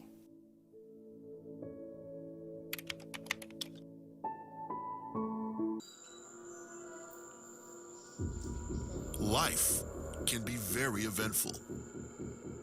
We curiously expect things to happen, even when we don't know what. Our human nature makes us like and repost lots of information.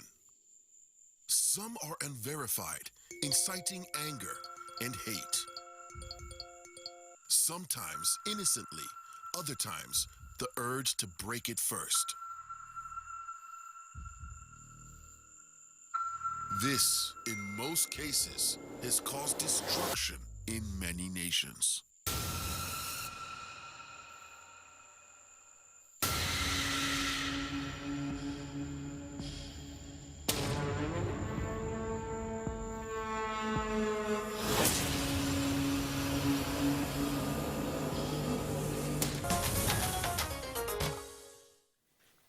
All right, it's still Good Morning Nigeria live on NTA's network service, and we're still discussing social media and privacy policy.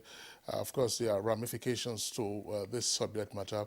All our guests are still with us. Let's bring in again Mr. Esige Aguele. Mr. Aguele, well, I would like us to interrogate this aspect so that we know where we're pitching. Now, in plain terms, it appears that the privacy policy in force, say, in Europe isn't the same in force in Africa. The privacy policy in the U.S. isn't the same as that in Africa.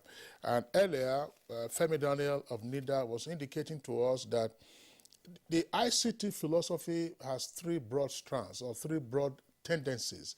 It could be one or a combination of one or two. The business orientation, more commonly in the U.S. Security, more common in China and Russia. And autonomy, more common in Europe. Where do we lie in this philosophical orientation, or where can we take our bearing from? Or again, are we just being bombarded by all sorts so that we therefore look almost like an amoeba in terms of our philosophical orientation to dealing with ICT, so that we can ultimately maximize the benefit either for our own security, for business, and then for the protection of the privacy of the individual? So, and first I would say that NIDA has done some research on NDPR and significant work to put that together. Yes, there are those philosophies. So I think we are more, I would say, capitalist leaning in Nigeria, where it's a democracy and we're all very business minded. In the United States, I would say that they have a good balance of capitalism or capitalist view, but also national security. One of the big things you have to remember with these platforms in the United States is that the companies that control this data are already within United States boundaries. So a lot of the concerns of data being outside the country or being in foreign hands doesn't even apply. And yes, in Europe they do have a lot of autonomy, or I would say where the individual tends to have more control over how his data is used. I will say that we have a balance. We can come up with a balance. We have taken a capitalist view to open it up so that businesses can thrive in Nigeria, and we definitely shouldn't stop that, and we need to have an open society. But we definitely need to, I would say, come up more, include more of a national security or the data protection view as well. Particularly because we have to protect our market, we have to protect our individuals, we have to protect our national security, where we can't have a situation where companies not in Nigeria know more about our citizens than our government, than our police, than our people. The other day, I was talking to my wife about something we wanted to buy, and if a day after until today, I am seeing ads on social media platforms I never searched, just from talking, by the way, about this particular device. So imagine all the listening that's even going on in our national security area, where we even have our phones on and are having government meetings, right? Are having national security meetings even sometimes. So what I would say about it is that work has been done. We have some ways to go to include two things. And I think that with the automation, there are companies like Verify Me and other organizations that are innovating on helping individuals protect their privacy. So there will be some, I would say, work to do with private sector on that, and that can be done. But on national security, we do need our government to step in and really recognize that our data is our national security asset, and we need to do our best to keep it in our country and do our best to control it. So just to answer the question shortly is, we're more capitalist leaning in our NDPR, and I think that we do have some more work to do on the automation side, and we have a lot of work to do on the national security side as well. Okay, thank you very much, Aguele. Femi, Daniel, what's your reaction to this? It's a bit more elaborate. And while you're reacting to this, there was also part of the statement issued by NITA, an indication that there might be a hackathon or to try to get some creative young minds to develop platforms or apps that could be used in country and probably also exported.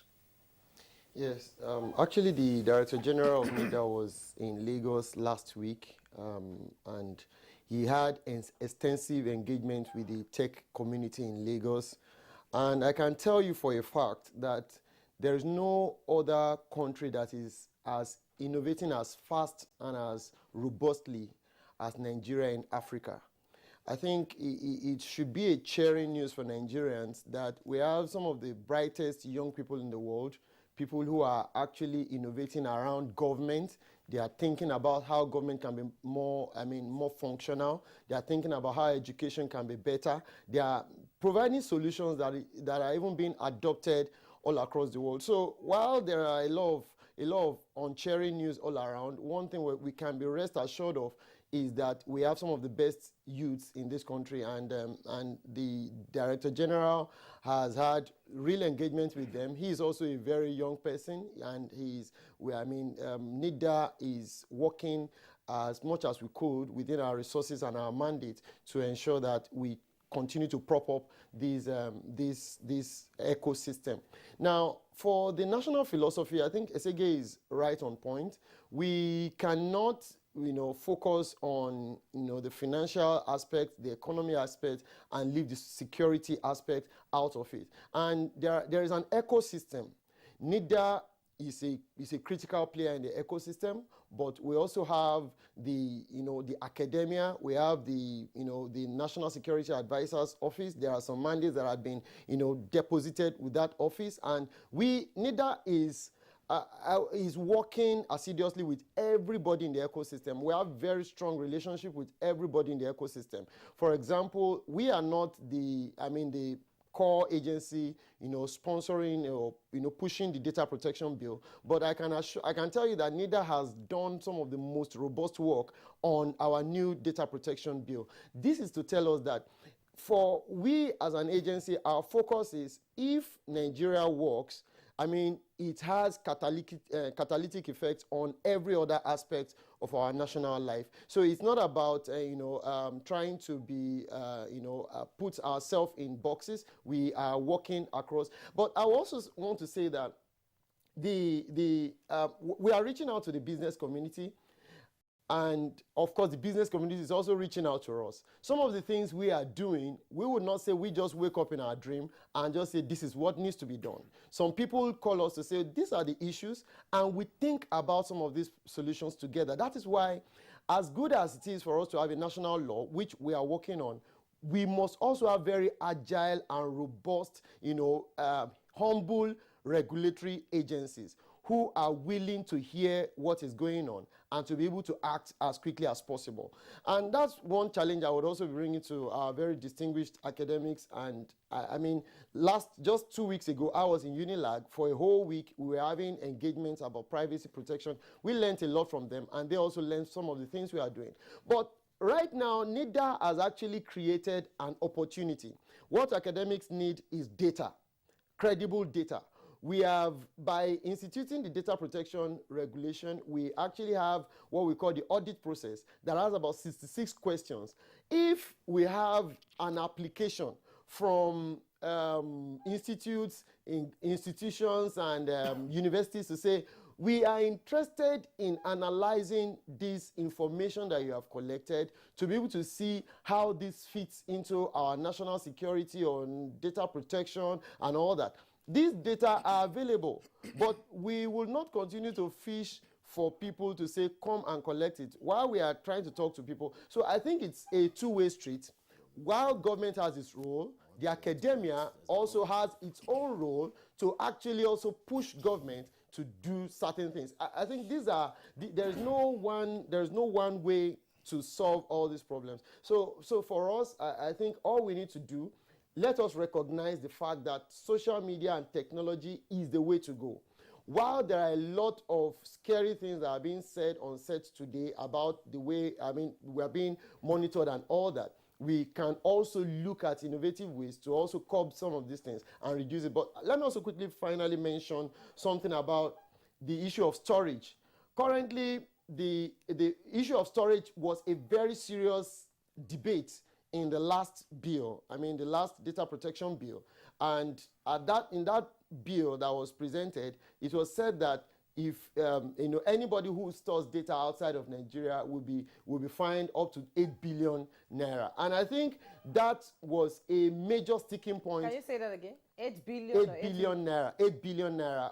That was the last bill that was passed to the president. And if we look at that, as good as that intention was, it also has a lot of economic and even national security implications. Because the young people, if you actually implement that law, that means that our young people who are actually, using Amazon, Azure, Microsoft 365 and other kinds of products which are not resident in Nigeria, they will be cut off right now, right here. And it could actually, it's a debate, and Dr. Mbanaso has been a frontal person in that conversation. But we are happy to always have this conversation. But what we have proposed, and we are proposing at NIDA, is that we need to segregate the kinds of data that we need to actually segregate them. Critical national information needs to be hosted and stored, processed within the country. Meaning there are some mid-level kinds of data that should be stored. For example, telco data. Of course, NCC already has them stored in Nigeria, but even the telcos, some of them, I understand, and I stand to be corrected, they can also process some of those data outside of Nigeria. And there are other data that are not really critical that we should allow to flow freely in the digital economy. But there is also another model that we have looked at and we are proposing.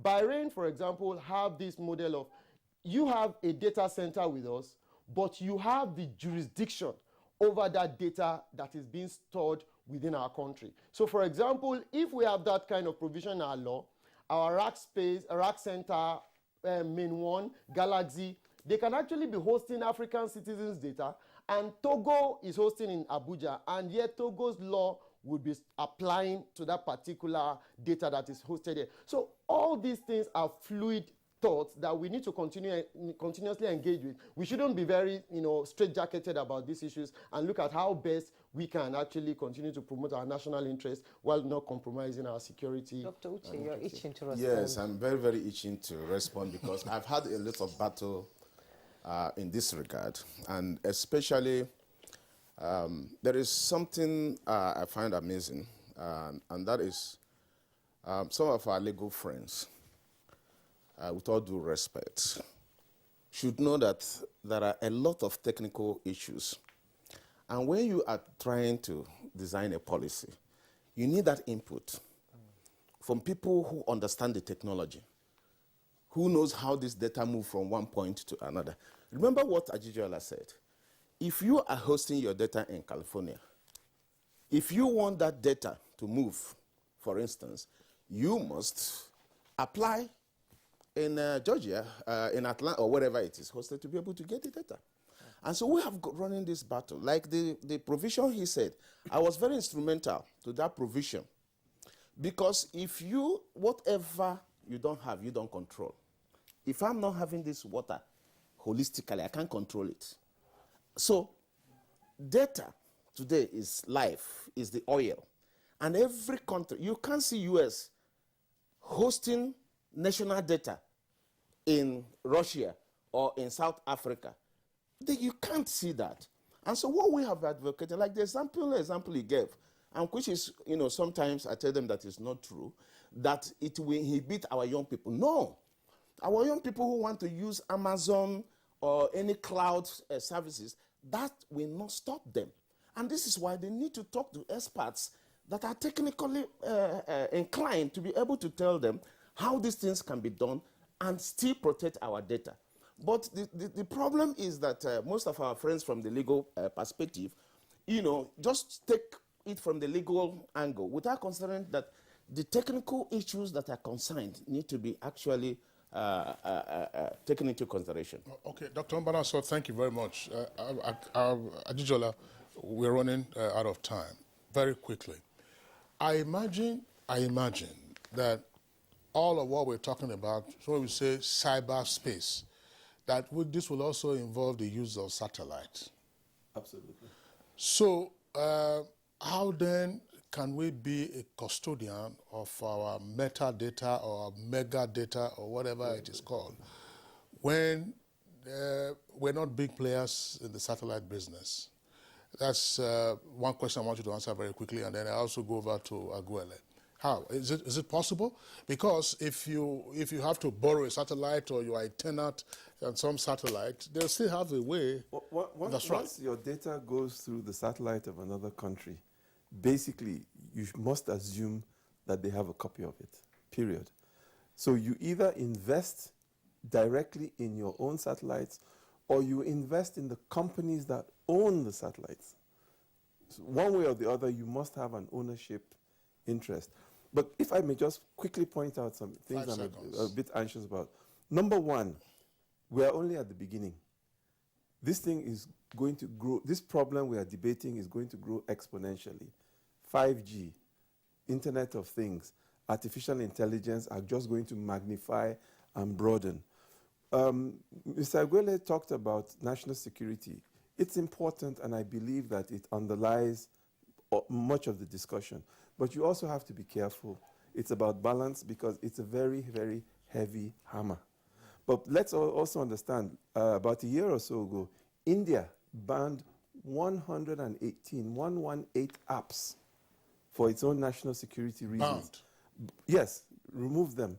But the reason, arguably, behind the scene was that those apps in the main were from China.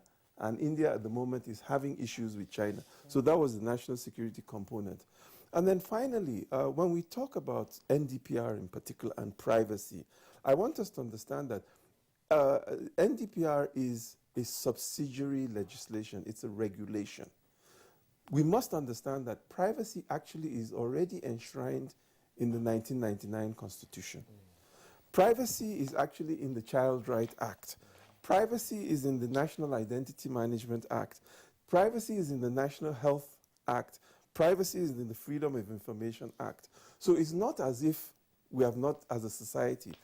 All I ask is that in all of these things, we must look for the balance. It's not about this extreme or that extreme. It is about how we balance and how we are dynamic to adjust as situations adjust. Thank you. Abdul Hakim, gentlemen, you guys are experts. It's a subject matter, I believe that, as you said, as it grows exponentially, we also have to return to it. We haven't even talked about the orientation of our lawmakers to these issues. Aguele, very quickly. Now, when the issue about this was WhatsApp bringing up its new privacy policy, and then NIDA saying they're going to encourage some hackathon. Is it possible for Nigeria to say have its own equivalent of WhatsApp? If you have equivalent of WhatsApp, can you cross-communicate? Can you communicate from, say, a Nigerian, let's say, DoZap, whatever it is called, with somebody who has a WhatsApp or with some other application that are available in China? 30 seconds. 5 seconds, I give you. No worries. So actually, that's a great question, and I think potentially something that could happen in the future. Right now, you cannot.